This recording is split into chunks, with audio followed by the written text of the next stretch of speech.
মন বেড়ায় গো ঘুরে ঘুরে.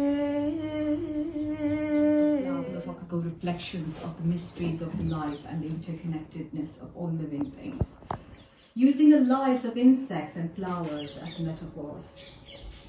In a way, we can say that Morris starts with a micro view of the world, consistent with the Western philosophy, taking a view of the world from the left hemisphere of the brain, but also forces us to think from our right hemisphere.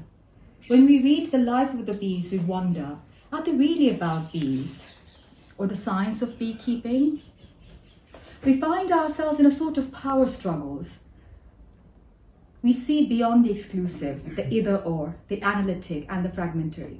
আগুন লেগেছে কোথা কার শঙ্খ উঠিয়াছে বাজি জাগাতে জগৎ জলে কোথা হতে ধ্বনিছে ক্রন্দনের শূন্যতল কোন অন্ধকারা মাঝে জর্জর বন্ধনে অনাথিনী বানিয়েছে সবাই আগুন জল দিলে তা বাড়ে দ্বিগুণ কেন এমন